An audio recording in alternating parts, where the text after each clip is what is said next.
Hello and welcome friends, sports time में आपका स्वागत है। टीम इंडिया ने सीरीज के तीसरे T20I में जीत हासिल की और एक नाम है जो सबकी जुबां पर है। वैसे तो ये नाम कोई बहुत ही नया नाम नहीं है, थोड़ा जाना पहचाना है क्योंकि डोमेस्टिक सर्कल में अच्छा किया है, आईपीएल में बहुत नाम कमाया, मगर इंटरनेशनल स्टेज पे भी कुछ मैचेस खेलने के बाद ना वो ख्याति प्राप्त नहीं हो रही थी। मगर तिलक वर्मा ने वो काम करके दिखा दिया कि उन पर जो भरोसा जताया जा रहा था वो ऐसे ही नहीं जताया जा रहा था। शतक बनाया उन्होंने, टीम की जीत में अहम भूमिका निभाई। तिलक वर्मा पर बातचीत करेंगे, मगर सबसे पहले आपको अपडेट दिखा देते हैं, इंफॉर्मेशन बता देते हैं, फिर एक एक करके उनके खेल के, उनके सफर के ऊपर चर्चा यहां पर कर लेंगे। भारत ने दक्षिण अफ्रीका को 11 रन से हराया। तीसरे T20 में जीत के स्टार जो है वो तिलक वर्मा रहे।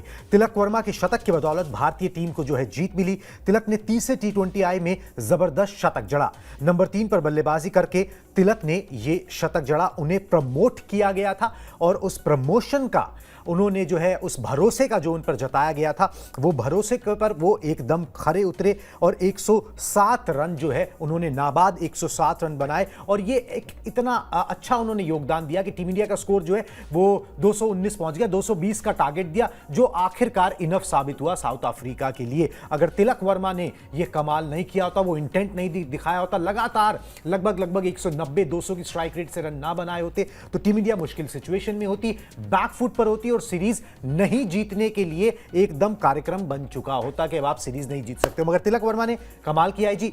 मुंबई इंडियंस की प्रोडिजी है और वहां से जो है इन्होंने फिर टीम इंडिया का रास्ता जो है वो तय किया, उस पर बाद में बात करेंगे।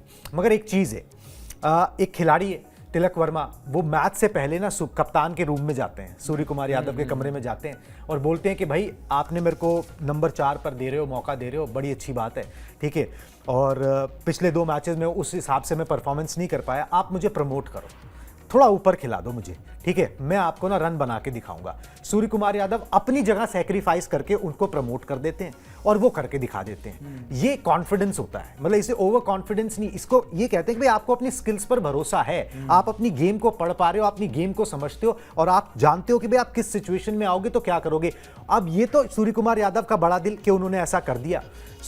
दिक्कत ये हुई कि उनको 2, 4, 5, 6 ओवर के बाद जो नंबर 1 एक डाउन बैट्समैन आता है उसको 2-4 गेंदों पे ही आना पड़ गया, मगर फिर भी उन्होंने उस भरोसे को कायम रखा। बिल्कुल, मतलब और नर्वस कितने रहे होंगे कि भाई बिल्कुल प्रेशर रहा होगा, माना उन्होंने। मेरी खराब किस्मत देखो कि जिस मैच में मैंने 3 नंबर पे बैटिंग मांगी उसी में मैं तीसरी बॉल पे बैटिंग करने आ गया, तो ऑलमोस्ट ओपनिंग ही करी है, पहले ओवर में आगे थे बल्लेबाजी करने के लिए। लेकिन भाई आप इन्हीं जो कुछ मौके हैं ना उनका इंतजार करते हैं। एक टाइम था जब सूर्य कुमार यादव जो आज की डेट में खुद कप्तान है, बड़े सारे रन इन्होंने आईपीएल में और डोमेस्टिक में किए थे, लेकिन टीम इंडिया में इनका सिलेक्शन नहीं हो पा रहा था। और जब सिलेक्शन हुआ तो पहली गेंद पर इन्होंने जोफ्रा आर्चर को छक्का लगाया था और सबसे पहले मैच में 50 की थी। तो यही होता है, आप उस मौके का इंतजार कर रहे होते हैं। तिलक वर्मा भी लगातार डाउन द ऑर्डर खेल रहे थे, मिडिल ऑर्डर में बल्लेबाजी कर रहे थे, लेकिन 3 नंबर पे आके एक रिस्पॉन्सिबिलिटी हो जाती है रन बनाने की, और रन्स तो किए ही किए हैं, मुश्किल सिचुएशन में रन किए हैं। और जिस इंटेंट की बात सर कर रहे हैं उस इंटेंट में भी कैलकुलेटिव रिस्क था, यानी जितने छक्के थे बड़े शानदार थे, बिल्कुल एकदम जितना डिस्टेंस कवर करना चाहिए था या फिर एक कैलकुलेटिव शॉट जो होता है वही उन्होंने उसी तरीके की बल्लेबाजी करी। अभिषेक शर्मा के साथ शानदार एक पार्टनरशिप लगाई 107 रन की और टीम इंडिया को उस मुश्किल से कहीं ना कहीं निकाल दिया।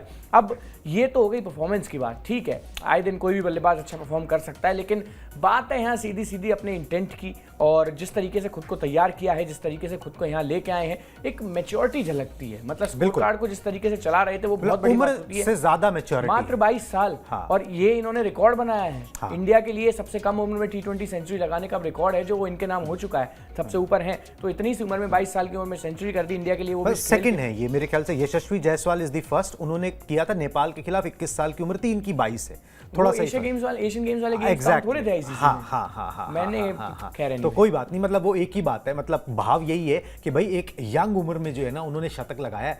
जितने जैसे दिखते हैं उतने यंग दिखते भी नहीं है, मतलब 22 के लगते भी नहीं है। खेल में भी वो मैच्योरिटी जो है ना वो साफ झलकती है। एग्जैक्टली आपको बता भी देते हैं भाई इनिंग्स को उन्होंने किस तरीके से पेश किया। दूसरा ग्राफिक दीजिए, तिलक वर्मा ने 57 गेंदों पर जो है ना नाबाद 107 रनों की उन्होंने पारी खेली। पारी में उन्होंने 8 चौके और 7 छक्के लगाए। 191.07 मतलब कि लगभग 200 के स्ट्राइक रेट से तिलक वर्मा ने बल्लेबाजी की और ये सबसे इंपॉर्टेंट है। देखिए रन आपने बना दिए वो एक अलग बात है, नंबर 3 पर आके आपको मौका मिला, आपको ऑलमोस्ट आपने इसमें तो ओपनिंग की, आपको गेंदें खेलने को मिली, आपने रन बना दिए, वो अलग बात होती है। मगर वो रन कैसे रन है, क्या वो टीम को जीत दिलाते हैं? ये वही रन थे जो टीम को जीत दिलाते हैं, जो वो एक्स्ट्रा 20-30 का एज दिलाते हैं। ये उस तरीके, वो स्ट्राइक रेट से पता लगता है, जो स्ट्राइक रेट इनका लगभग 200 का रहा। तिलक के अंतर्राष्ट्रीय करियर का ये पहला शतक है और वो खास होता है जी। 19th इनका T20I मैच था जिसमें इन्होंने कमाल किया। उससे पहले मेरे ख्याल से एक दो अर्धशतक जो है वो इन्होंने लगाए हुए थे, मगर जिसे कहते हैं ना भाई, आप अराइव नहीं किए थे, ठीक है। इस शतक के बाद जो है ना तिलक वर्मा अराइव कर गए कि भाई अब आप इनको जो है ऊपर खिला सकते हो। इवन आप ये भी सोच सकते हो कि भाई इनसे ओपन करा ले, जिस तरीके से साउथ अफ्रीकन कंडीशंस में इन्होंने किया है, नई बॉल ही फेस करी है, नई बॉल फेस करी है। आप ये भी सोच सकते हो कि भाई इनसे ओपन करा लो, आपको एक विकल्प और मिल गया। ओपनर तो बहुत सारे और एक विकल्प और मिल गया, मगर कमाल की पारी थी और जिस तरीके से इन्होंने पेश की वो भी कमाल है। एक चीज तिलक वर्मा के बारे में जरूर कही जाएगी कि भाई इनके पास ना शॉट्स भरपूर है, बहुत सारे। और रोहित शर्मा ने जब इनको पहली बार देखा था ना, मुझे याद है, मुझे वो आईपीएल याद है जब इन्होंने आईपीएल में डेब्यू किया था, ठीक है। तो उस आईपीएल के अंदर रोहित शर्मा ने एक बयान दिया था कि भाई ये ऑल फॉर्मेट प्लेयर बनेगा, ठीक है। जिस तरीके का टेम्परमेंट इसका है, जिस तरीके के शॉट्स इनके पास है, ये ऑल फॉर्मेट प्लेयर बनेगा। अब वो ऑल फॉर्मेट प्लेयर बनते हैं नहीं बनते हैं, मगर ये है कि वो अपनी प्रतिभा से न्याय करते हुए जरूर यहाँ पर नजर आ रहे हैं। बड़े हम्बल बैकग्राउंड से आते हैं, पिताजी इनके शायद इलेक्ट्रीशियन का काम करते थे और वहाँ से इन्होंने अपने क्रिकेटिंग करियर जो है वो शुरू किया। डोमेस्टिक में अच्छा किया, मुंबई इंडियंस ने स्काउट करके मेरे ख्याल से 19 में भी अच्छा किया। हाँ, 1.5 करोड़ या 1 करोड़ 70 लाख रुपए में अपने साथ जोड़ा। और उसके बाद अब सिचुएशन ये है कि 2022 से 2024 आया, मुंबई इंडियंस ने रिटेन किया, रोहित शर्मा के ऊपर रिटेन किया। मेरे ख्याल से 8 करोड़ रुपए जो है इनको में रिटेन किया गया है, शायद रोहित से ऊपर है मेरा मतलब, ऊपर या नीचे, मगर रिटेन जरूर किया गया। 8 करोड़ रुपए वो अच्छी रकम मिली है, अच्छी रकम मिली है और ऐसे ही नहीं मिलती। अगर कोई भी इतनी बड़ी फ्रेंचाइजी आप में भरोसा दिखा रही है, आपको रिटेन कर रही है, तो इसका मतलब वो आप में देख रही है चीजें। वो भी इतनी बड़ी फ्रेंचाइजी जो आईपीएल की सबसे कामयाब फ्रेंचाइजी है, वो ये काम करके देख लिया। एग्जैक्टली इन्होंने जी 22 साल 5 दिन की उम्र में जो है ये कमाल जो इन्होंने किया है। और T20I शतक बनाने वाले सबसे युवा भारतीय खिलाड़ी जो यशस्वी जायसवाल, 21 ईयर्स एंड 279 डेज, ठीक है। तो दिनों का ही फर्क है, ज्यादा 2-3 महीने की बात है, तो ज्यादा फर्क नहीं है। मगर तिलक वर्मा की ये पारी जो है ना, उसने जीत का तिलक जो है ना वो टीम इंडिया के सिर पे, माथे पे जो है वो जरूर लगा दिया।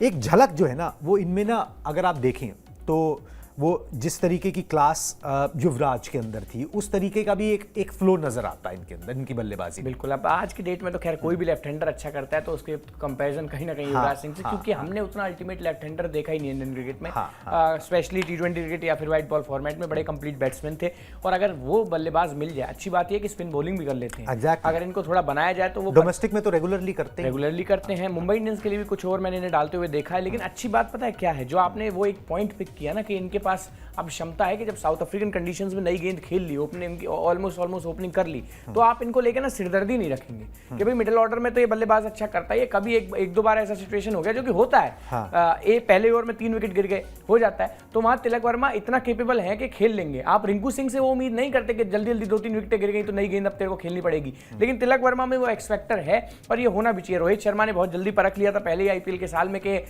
ये तीनों फॉर्मेट का प्लेयर बनेगा, क्योंकि वो टेम्परामेंट है, उस तरह की क्लास है, ना पूरा उड़ा के ही खेलता है ना पूरा रख के ही खेलता है। जिस तरीके की गेम को रिक्वायरमेंट होती है उसी तरीके से तिलक वर्मा बल्लेबाजी करते हैं।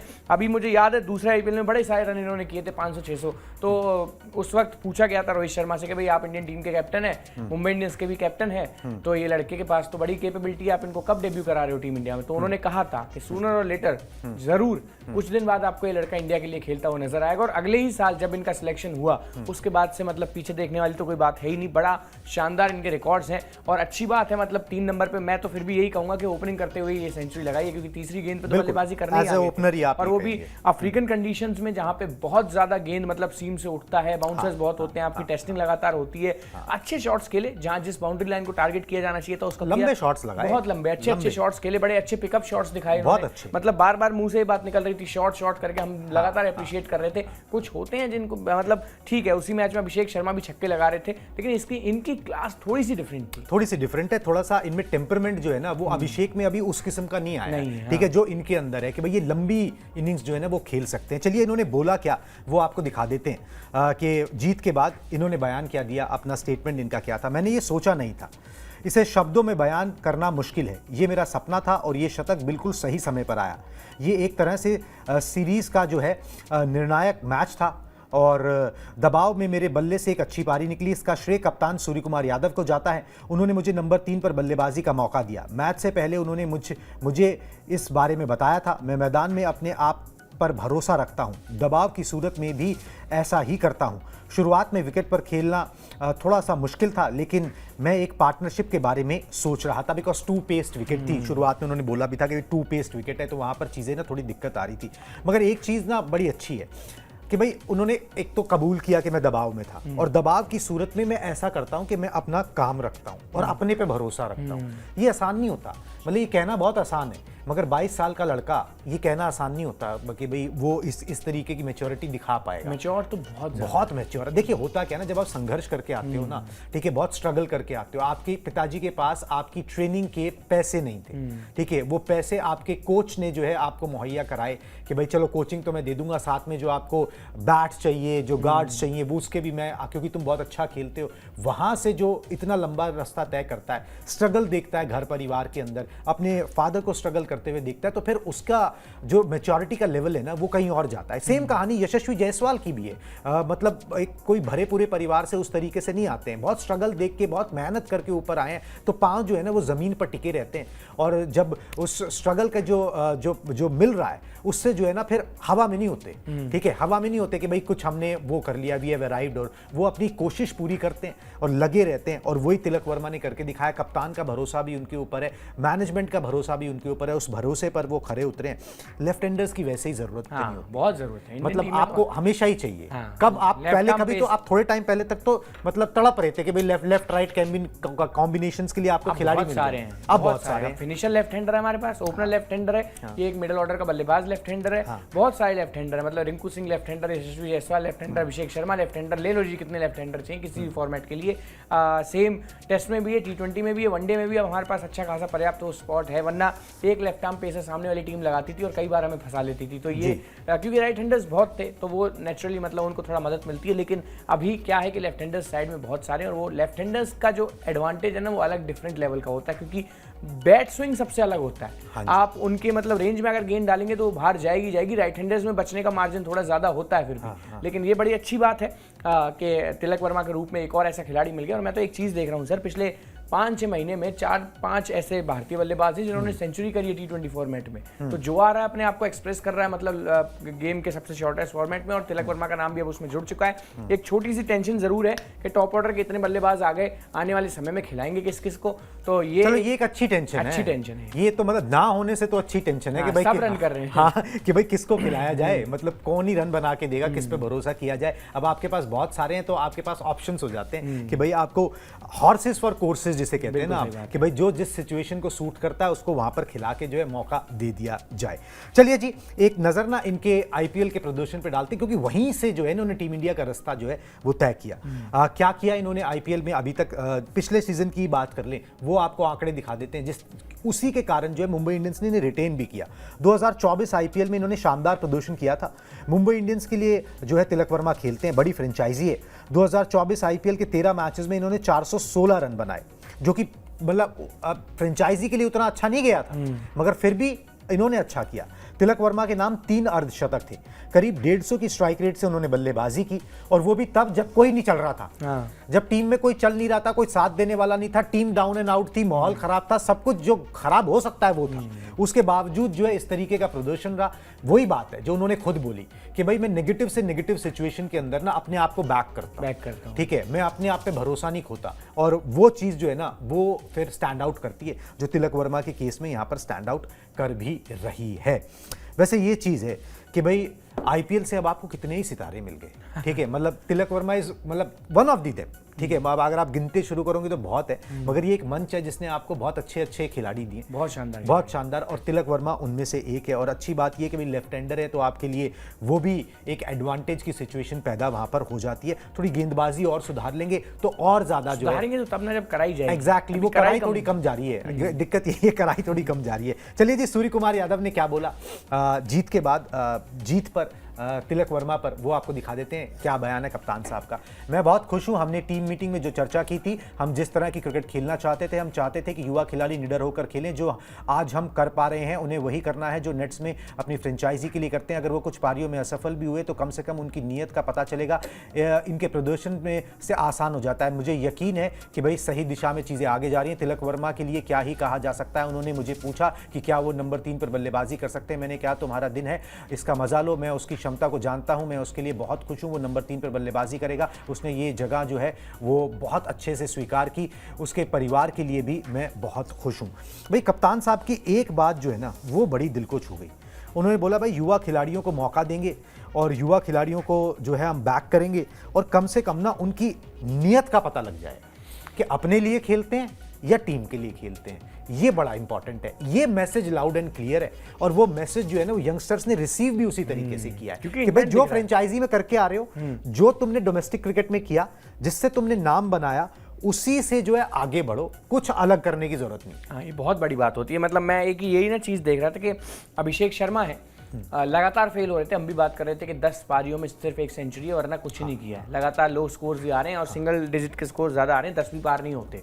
लेकिन कल जब रन स्कोर किए, आमतौर पे होता क्या है, कोई भी बल्लेबाज ना 10-12 गेंद पहले खेलने को देखता है कि किसी तरीके से बच जाऊं मैं, 10-12 गेंद खेल के उसके बाद रन स्कोर करूंगा। लेकिन अभिषेक शर्मा ने फिर भी हिट ही किया, जो उनका नेचुरल जो गेम है। चाहे फेल हुए हैं लगातार उसको करने में, आड़े टेढ़े शॉट्स खेलने में बहुत ज़्यादा फेल हुए हैं, लेकिन जब दोबारा अभी रन स्कोर किए 25 से 50 किए, तो उसी इंटेंट से खेलें जिसके लिए जाने जाते हैं। अब आप ये नहीं देखना चाहते कि अभिषेक शर्मा आपको 40 गेंद में 50 करके दे रहे हैं, वो विराट कोहली पे ही सूट करता है। तो ये इंटेंट में कोई बदलाव नहीं है। जिस चीज़ के लिए जाने जाते हैं, जिस चीज़ की वजह से IPL की बात इंडियन टीम में आए थे, उसी चीज़ पे स्टिक कर रहे हैं। ये बहुत बड़ी बात है। फेलियर का डर नहीं है इन खिलाड़ियों के अंदर। ये चीज़ मैंने कल के मैच में बड़े आसानी से देख ली, क्योंकि जो आ रहा था बैट चला रहा था। तो इसका मतलब यही है कि बैकअप अच्छा मिल रहा है मैनेजमेंट की तरफ से। बोला जा रहा है कि आप खेलिए, अपना एक्सप्रेस कीजिए खुद को, बाकी जगह बचाने के लिए हम बैठे हुए हैं। एक ना एक मैच में सब परफॉर्म करेंगे। वो रिंकू सिंह के भी जो रन नहीं आ रहे हैं, वो कुछ टाइम बाद वो भी आने लगेंगे, देखिएगा।